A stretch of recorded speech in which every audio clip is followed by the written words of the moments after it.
ได้มาเห็นกับตาสาวงามเป็นหนึ่งดุดดึงส่วนใจไฟหาเห็นแล้ว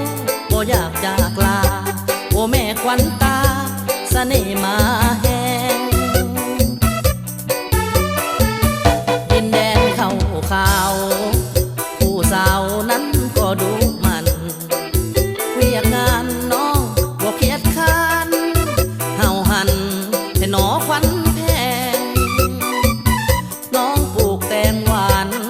ส่งไปขายมีเงินฝากแบ่งไอ้นี้อยากมาสวยแหงกับแม่แก้มแดงเป็นคู่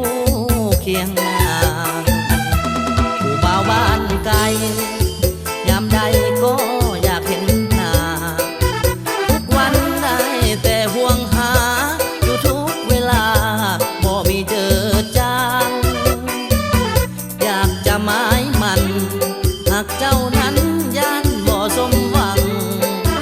สงสารอ้ายแน่เด้อนางผู้บ่าวห่างห่างเสียงวาสนาสาวสิมมโนผู้งามโสภาอ้ายขอลาก่อนหากคุณมีพองามงอนสิคงเต้าย้อนกลับคืนมาหาถ้าหากอ้ายแท้สิเอาแม่พ่อสู่ขอกันดาจะมาช่วยน้องแก้ว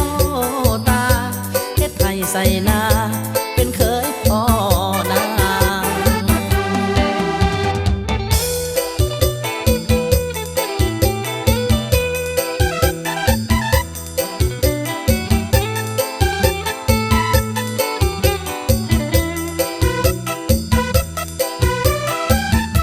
ผู้บ่าวบ้านไกลยามใดก็อยากเห็นหน้า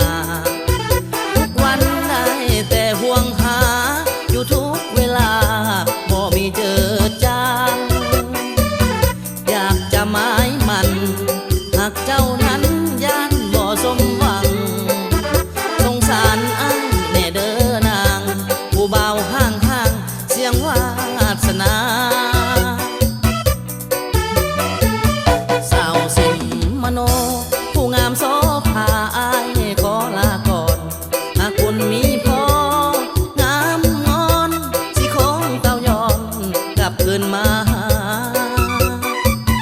ถ้าหากอ้ายแท้สิเอาแม่พ่อสู่ขอกันดาจะมาช่วยน้องแก้วตาเฮ็ดให้ใส่นา